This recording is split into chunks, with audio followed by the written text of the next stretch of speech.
it is shining, that you may see the meaning of within.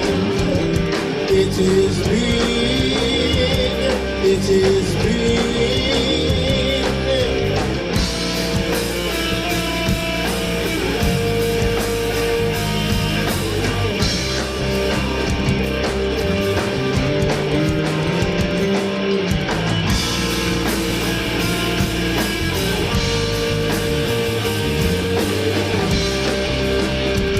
Fala galera, bem-vindos a mais um episódio de Sonoridades. Hoje a gente continua internacional. Temos Vernon Reid, um dos maiores guitarristas do mundo e um dos fundadores do Living Colour, uma banda que quebrou barreiras, quebrou estereótipos e mostra que o rock é para todos.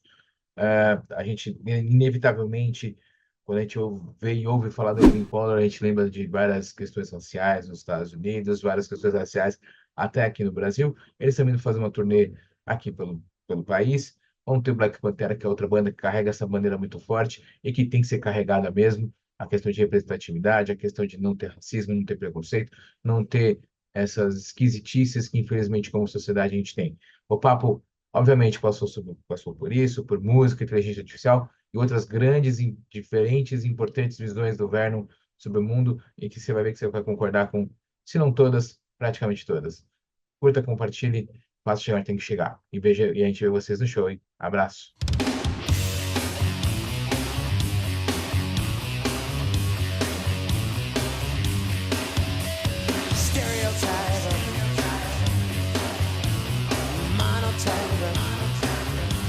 So, first of all, thanks so much for your time here. I really appreciate it. Sure. Well, you already know the Brazilians. You already know how crazy the public can be. So, what are your expectations for this Brazilian tour? I mean, I'm just looking forward to it. I haven't been to Brazil in a while, and I love the people and the music, the culture. You know, it's very unique. It's a very unique culture, and it's a very important culture. So, I'm looking forward to the tour, to the shows.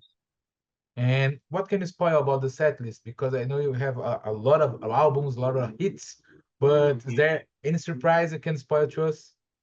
Well, interestingly enough, I mean, we do have a lot of, one of the songs that we brought back is a song "Sacred Ground." You know, we haven't played Sacred Ground, and we're currently playing it in our set list with Extreme. You know, we have a very short show, and when we do our headline shows, we brought this song "Sacred Ground" back into the set list. Now we've done a shortened version of it for the Extreme sets, but I think we're going to maybe expand it a little bit when we play in Brazil. Yeah, it's a great song. I really love it. Really love Sacred Ground. It's a great song. Yeah, Corey's been requesting that we play it again for a while, and yeah, so we're gonna have that one back in the mix.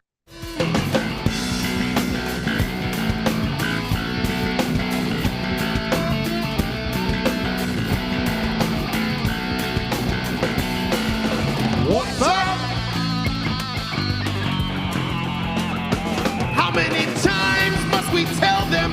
Are they never gonna learn?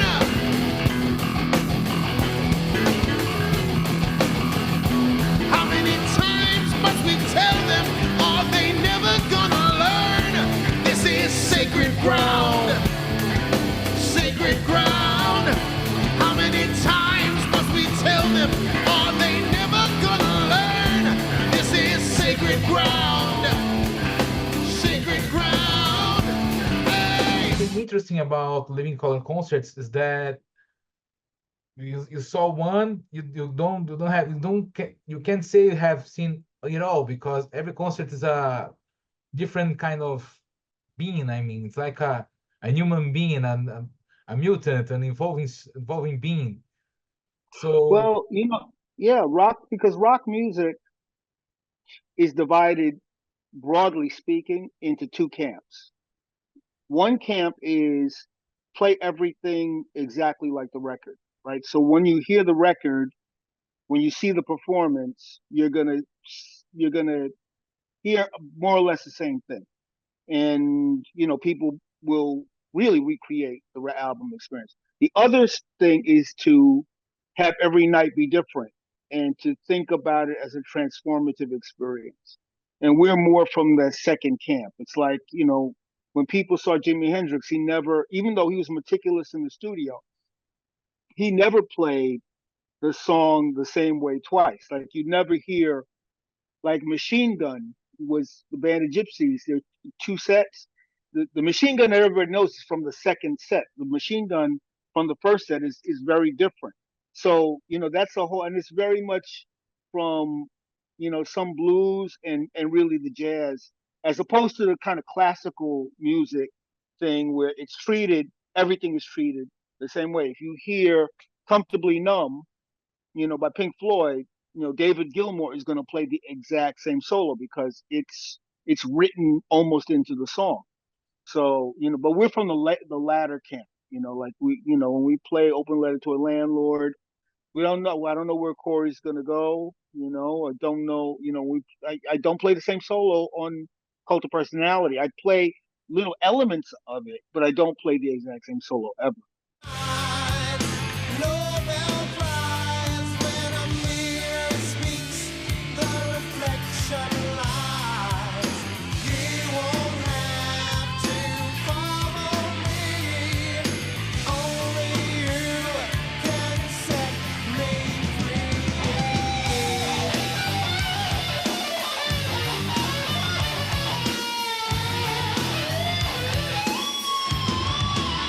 We have a lot of questions from fans, and one fan asked me to ask you about this. How do you see the impact of Living Color after more than 35 years of career? How do you see it? Well, I think I know that we've been influential, right? Like an example, Tom Morello has really given Living Color credit for Rage Against the Machine because of the fact that we existed, because of the fact that he was like, I can do this, and he's been, I appreciate the fact that he's been open about that fact.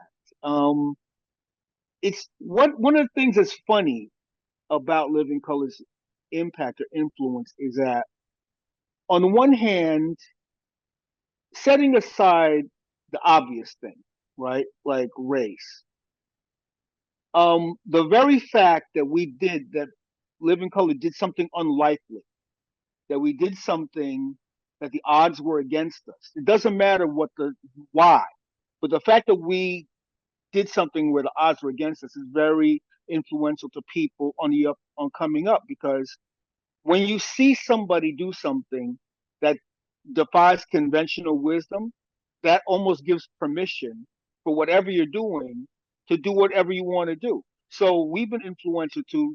I've talked to a number of guys in metal, white people in metal bands. It's like, yo, the fact that you were doing your thing was a big influence. And I was 10, I was 8, I was 9, I was 12, I was 15 when I saw Cult of Personality.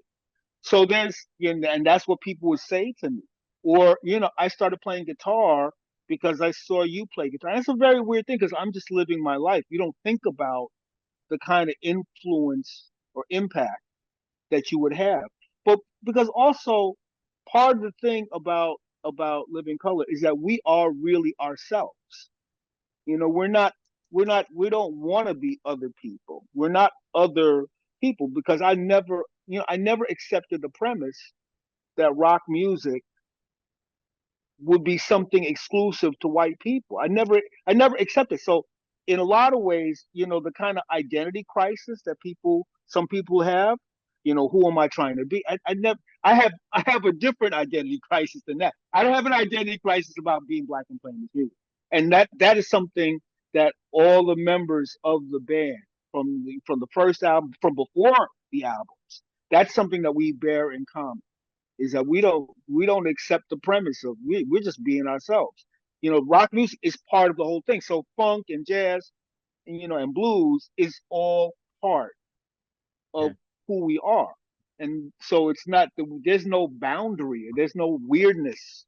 It's weird for other people. So why are you doing this? Da, da, da, da, but that's not our problem.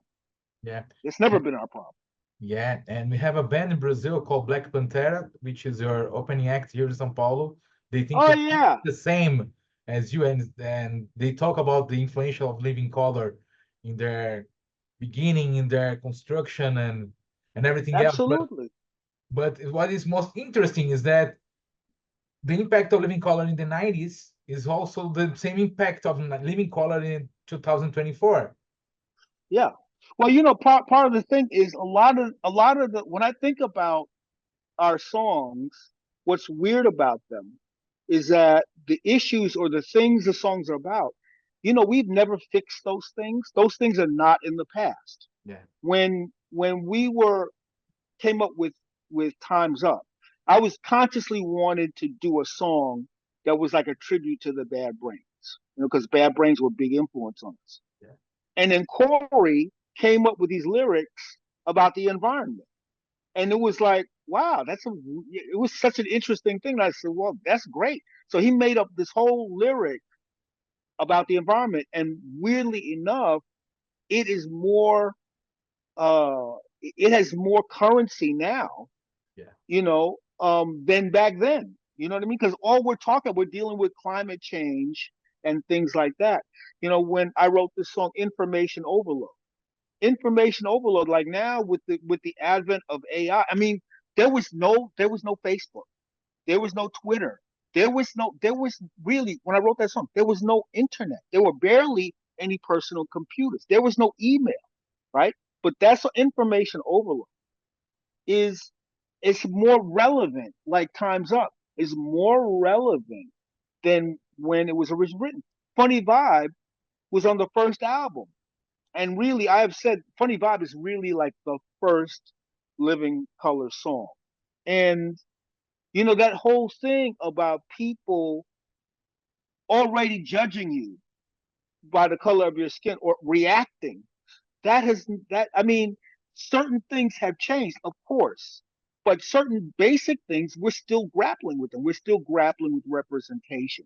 We're still grappling with, we're still grappling with the mixed race couple as like a thing still, yeah. right? We're still grappling with the mixed race child. We're still grappling with these things. It's amazing. We're still grappling with dark skin versus light skin. I mean, it's wild. And that's been going on for back over 100 years. Oh, you know what I mean? Yep. And we're still and here we are in a modern technological context. We should be smarter than these feelings, but yet and still we're still grappling with these things. So that's because we didn't avoid them, or we didn't avoid it with just songs about romance, right? In fact, because we talked about these certain conflicts, because they were in our face in our lives, that's part of the reason why our songs still have a thing with them.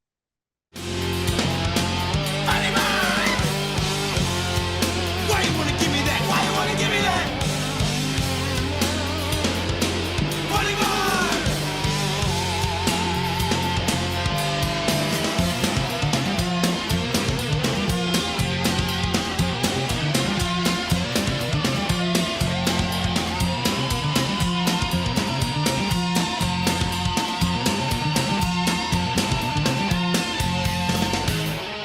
And what's more interesting about the impact of the songs, the impact of everything surrounds our world on living colors, that nowadays with streaming, people that didn't get to know living color by the 90s and the Right. 2000s now are getting to know and getting more engaged with the living color sound. I said, well, what the hell I was in 2010 that I didn't know this band? And Yeah.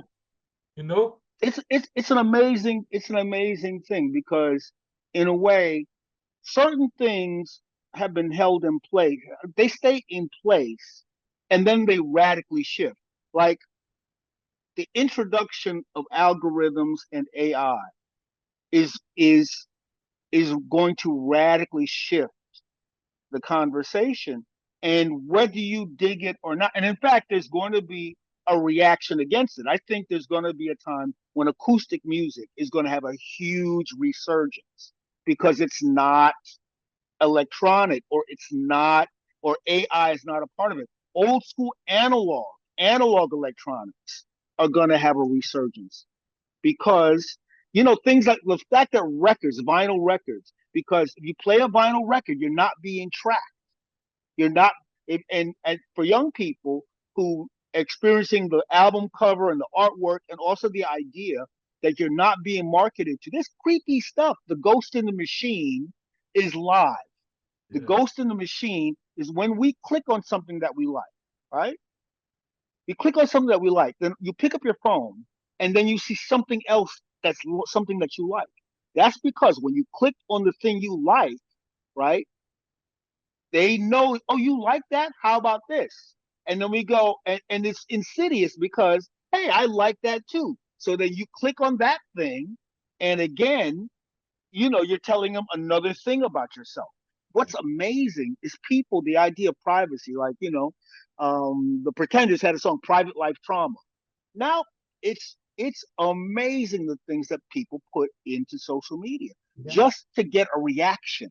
Like we're so desperate to even be seen at all that we'll put out all kinds of intimate details into into the out in a vastly different public.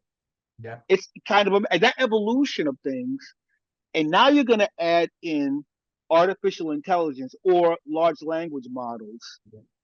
and also the artificial intelligence is also creating music.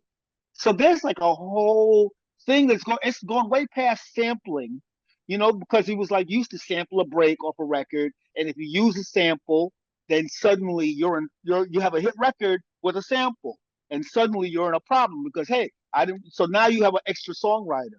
So now with AI music, you could say I want it to sound like I want it to sound like Brazil, like Sergio Mendes and Brazil '66, right? I want that sound, but I can't. I don't want it to be exactly like Sergio. I want you to change it so that no one can sue me, and that's gonna happen, Yeah. right? And the other part of it is unintended things I can't guess, and we can't guess. Things that we can't imagine are going to happen. Yeah. Like Terminator. Oh Like yeah. it's interesting because even James Cameron didn't know what's it going to be like nowadays. Oh yeah. Right. Well, this is the thing. Like something like, okay, so Jim Carrey put out a movie called The Truman Show. Yeah. And then after that movie came out, Ed Harris is in the movie. It's a great movie. And then all of a sudden, psychologists, psychiatrists, people were coming to them and saying, my life is a TV show.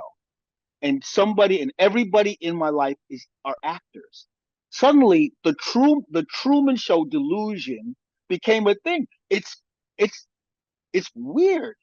Yeah. It's weird, and now we're in an age of increasing weirdness, and the weird thing is going to happen, and then people are going to internalize the weird thing that happens, and then when enough people, then you have a brand new psychological disease. Yeah.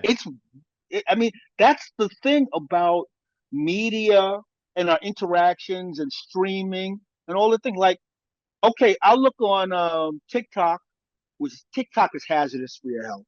TikTok or Instagram, and think about the number of people that we see doing acrobatic stunts. They're doing amazing stuff. They're doing tumbling. They're doing parkour, right? They're climbing up the outside of buildings. They're taking and doing somersaults with their bikes. So we see that, and that looks really cool. But what we don't see is a number of people, young kids, that are going to attempt to do this and wind up breaking their neck. Yeah. That's going to happen. Not everybody's not going to be able to do a triple somersault. That's someone that's completely untrained is not going to be able to do a flip down 2 flights of stairs and land on their feet. But a bunch of people are just going to give it a go. And those videos are not going to show those videos, or I mean, it's terrible. Some of the stuff you see, Yeah. and it's entrancing. It's there's a we're creating what the technologists have done. And at a certain point, now all the people are very scared because they're afraid, like, of creating an entity that's going to act on its own. Right now, everything now you have to interact with the artificial intelligence. Yeah. It's not going to do. At a certain point, though, the fear is that when the AI starts creating and updating itself, it'll get to a place of actually being able to act autonomously. Yeah. But nobody's pulling back, right? Yeah. Because human beings, we're all in competition right now for that. Yeah. So if you say, "Hey, this is terrible, we're gonna stop," nobody's gonna stop. They put in too much money. Yeah. And blah blah blah, whoop whoop whoop. Yeah, and nobody wants to stop because they put in money. And also, we're talking about AI and streaming and TikToks and everything else and the algorithm. And what is interesting about all of this that we're talking, even the money, is that nowadays the bands, the entity of the band, not the record company, the entity of the band have to put some money to become more visible in this algorithm nowadays. Right, right. It's a weird, vicious circle. And at a certain point, when you think about a company like Spotify to me, it's completely oriented towards the consumer. It is not oriented at all towards the creators. And the creators are being paid fractions of a penny, right? Yeah. So there's something fundamentally anti-musician. It can't be stressed. They are anti-creative, unless of course you're a superstar. They are against us. Yeah. They are against us. And when the the music creation AIs, what's to stop Spotify from just creating its own artist? Creating its own artists that don't exist and putting out records and say, okay, we're gonna create a Jackson 5 that's not the Jackson 5. Yeah. You have all of their music to train the AI, and the AI could just randomly spit out tunes, randomly spit out lyrics in seconds, in seconds. Yeah. And the problem is not the music that sucks. That's not the problem. The problem is when they say an artificial Milton Nascimento, right? We're going to create something from the golden age of Milton, but he never sang it. He didn't write it. The problem is not the song that's terrible. The problem is the song that's great. Yeah. Because that's the problem. Uh, The problem is the song that moves you to tears. And now, mind you, the large language model or the large music model is randomly spitting out notes. And randomly, even if you're doing it within the confines of a certain harmony or a certain key, eventually something is going to be clever. Yeah. And that's the problem. Yeah. Totally agree with you. Totally agree with you. And st- still talking about this part of talking, how do you see the new model of recording? Because you can record an album in your house Yeah, and then not only upload it but send to the record company and they evaluate it yeah, and they return to you. And looking back to the 80s, you have to go to a studio, record. right, So right. how do you see this transition? Because it already speaks with AI, algorithm, and technology, but it Hmm. doesn't open to a lot of musicians to record something to Oh, have.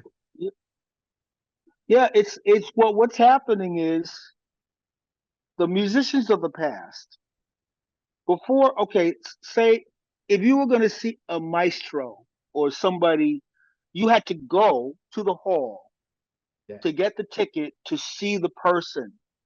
You had to see the great singer or the great what guitarist or berimbau. You have to see the great one, right?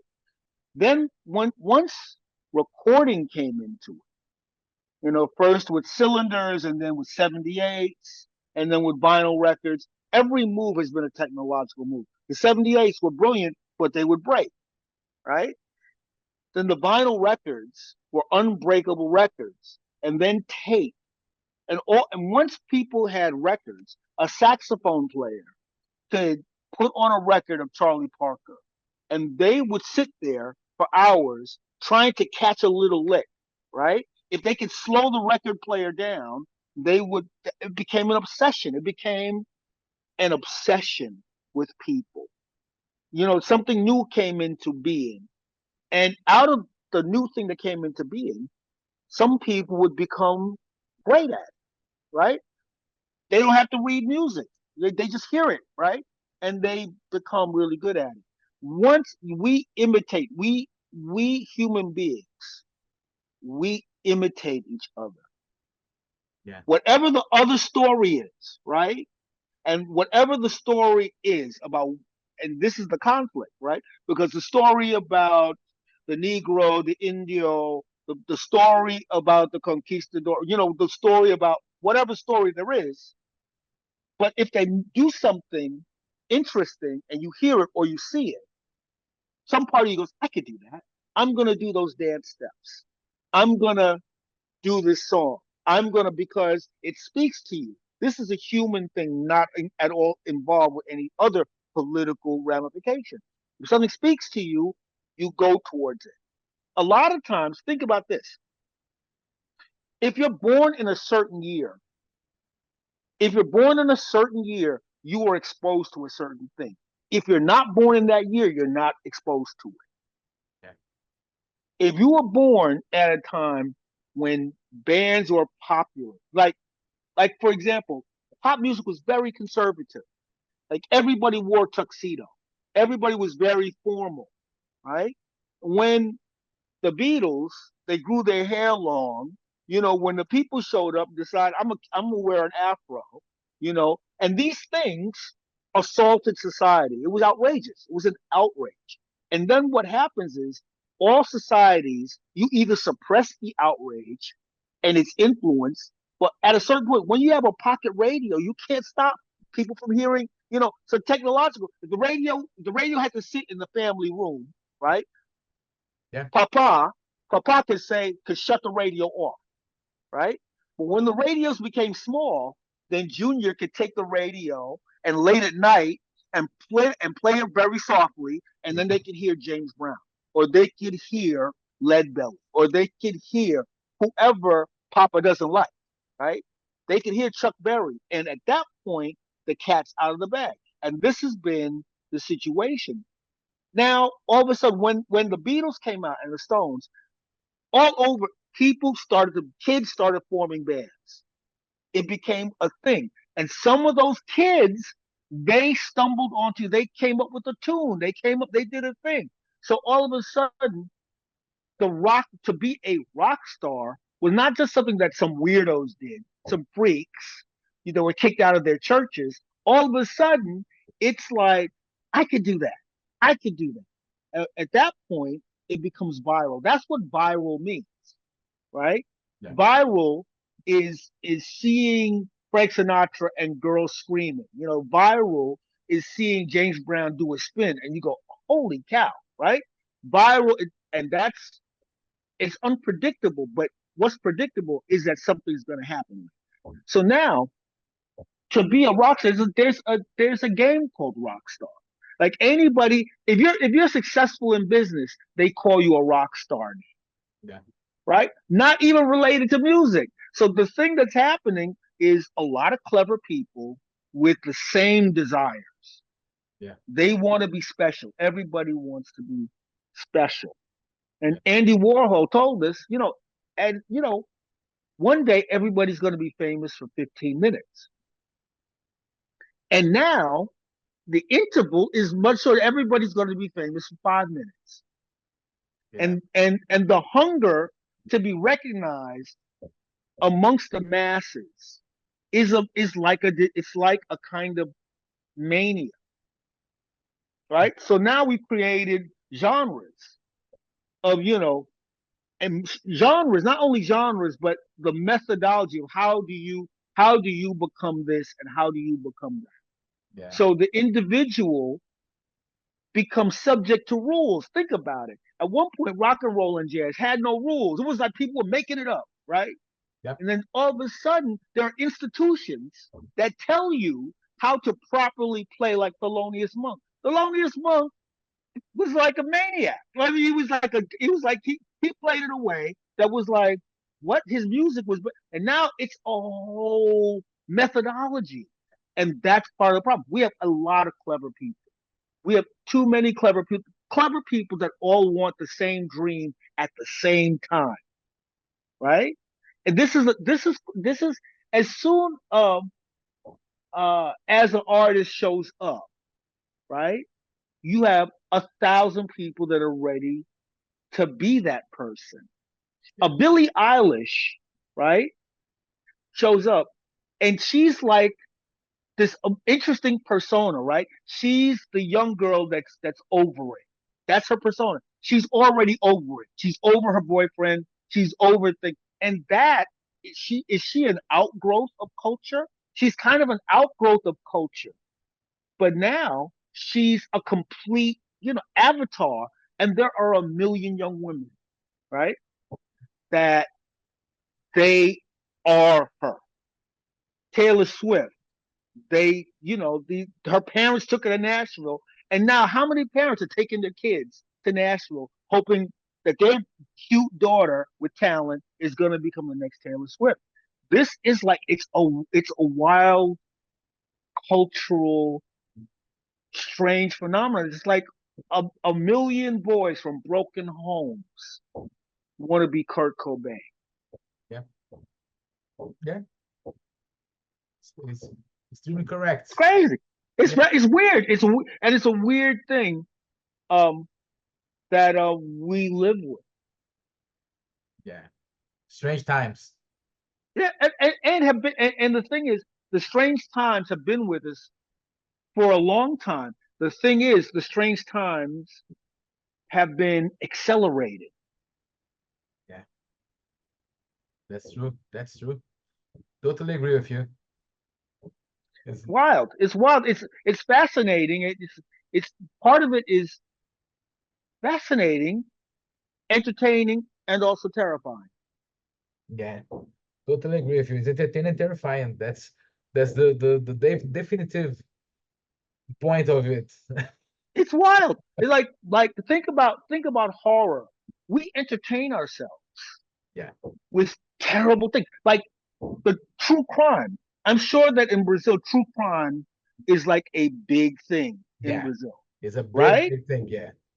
Well, it's think about that. True crime and studying serial killers. What I mean, what is happening to us Yeah. as a species that we become attracted to the most grotesque? The thing that disgusts us also attracts us. Yes. That's true fact. It's a true fact. It explains a lot about the our human aspect as the world that we live in right now. Absolutely. Mhm. Like it's the people who are fascinated, and the idea, I mean, this is entered into the realm of of the society, and we're going in two very opposite directions. It's like the people love like little dogs. They love little dogs. And people love little ugly dogs, Yeah. right? Right. They find the little the weird looking dog with the tongue sticking out, and that's I mean, and not that the little ugly dog doesn't deserve love, but it's fascinating, right? We're in both directions at once. We have warring impulses that we live with, impulses going in opposite directions Yeah. all the time. Yeah. That's totally correct. But I like to talk about cult of personality because a lot of people that like wrestling know the song because of Oh CM yeah, Punk. Yeah, right? yeah. And I was talking to a friend who didn't know the band but loves wrestling and said, "Oh, I like this song. I have to see this band." Well, this is Living Color. And I said, Yeah. "Oh man, I didn't know this band. So how do you see the impact of Living Color in sports? I mean, it transcends the music, the cultural part, and goes to sports." Well, it's so funny because we're thinking about the song Cult of Personality. It's our best known song. And I think about the way we wrote, you know, Cult of Personality in one rehearsal, one day. We wrote it in one day. And this is the band with Muskillin, the original bass player on the records. And it's so interesting to think about the impact of that song on people. CM Punk told me that when he was a little league baseball player, his coach loved the song. So Cult of Personality was the song that they used to get out on the field. Wow. And he and he said that his team won their little league championship in Chicago the year that that song was playing. And so he had its complete connection to it from when he was a kid. And that's the reason why he picked the song, which is remarkable. Which is remarkable that like a kid in Chicago, you know, back in the 12-year-old kid was exposed to this song and it became a theme in his life. And that's the crazy thing. One of the most interesting things is like when Guitar Hero was the game. Yeah. I was going to the NAMM show, which is National Association of Music Merchandisers. It's a big convention, you know, in Anaheim, California. So I'm walking on the floor, and there's a little booth, and it was two guys, and it was Guitar Hero, the game. And this guy ran up to me. He said, "Man, I love your song Cult of Personality, and I want to get it but not, but we already have the songs for this version of Guitar Hero. But when we do Guitar Hero 2, I would love to license the song Guitar Hero." And I was like, cool. And nobody was even checking them out. So then the Guitar Hero, the first version, and it blew up. And true to their word, they came out and said, "Hey, you know, we want to license Cultural Personality for Guitar Hero." And and it was a hit. It was a big hit.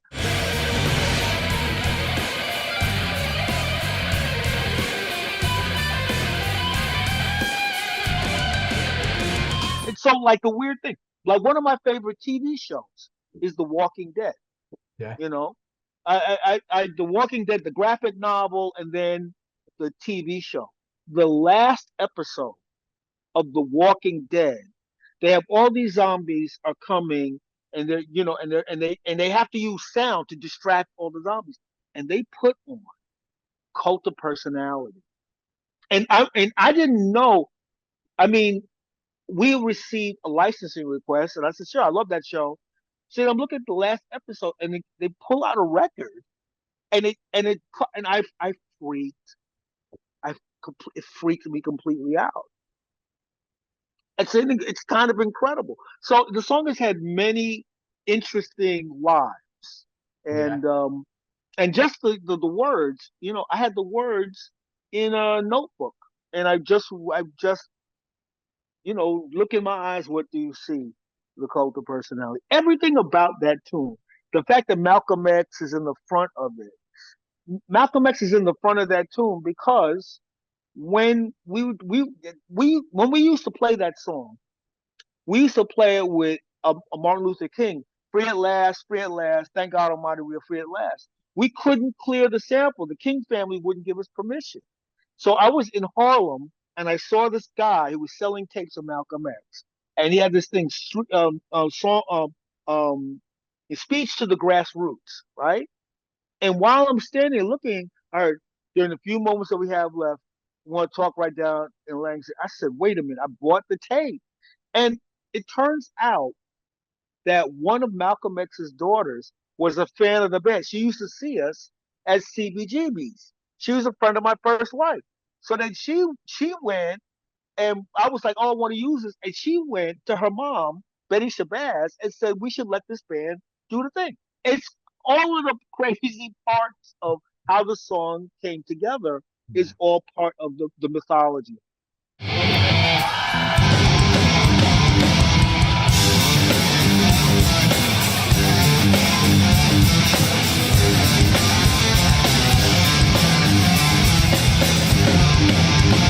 in my eyes, what do you see?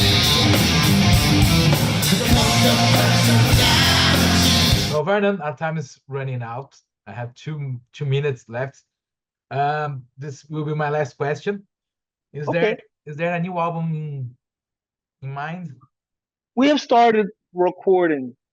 We started recording some songs for the new record, and they're really some cool originals. There's a really cool cover. I'm not going to get into it, but there's a bunch of other stuff. And part of the thing now is the conversation about, what does it all mean and where are we going? That's kind of a loose.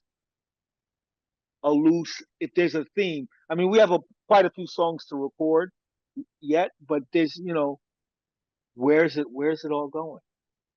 Yeah. That's kind of a thought. That's a part of the thought pattern. Okay. And Vernon, if you have to resume in one word, living color for anyone who wants to know it, which word would you use? One word? Yeah. Huh. One word. Persistence. Okay. Vernon, thanks so much for your time. It was a pleasure to talk with you. Living Good Color to talk is to one of you. my hugest bands in my life.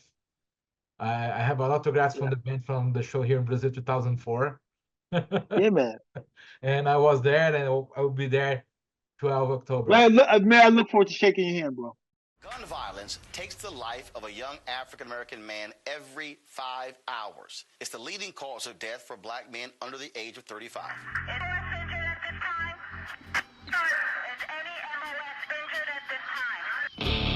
Who shot you? Separate the weak from the obsolete. Hard to creep them Brooklyn streets. It's on, nigga. Buckle that bickering beef. I can hear the sweat trickling down your cheek. Your heartbeat sound like Sasquatch feet. Thundering, breaking the concrete. Finish it, stop when I foil a plot. Neighbors call the cops when they heard mass shot. And I said, who shot you? Who shot you? Who shot you? Who shot you?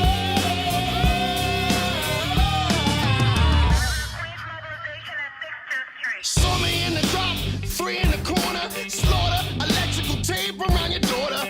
Old school, new school, need to learn, no. I burn, baby, burn like disco inferno. I burn slow like blunts and yayo. Peel more skins than Idaho potatoes. Niggas know the lyrical molesting's taking place. Fucking with me, it ain't safe. Make skin safe, rashes on the masses, bumps and bruises, blunts and Land Cruisers. Big Papa smash rules, bash rules. Niggas mad, cause I know cash rules everything around me. 2 Glock 9s, that motherfucker pushing about mine. And I am Brooklyn's finest. Come on, tell me, who shot you? Who shot you? Who shot you? Who shot you? Who shot you? Who shot you? Who shot you?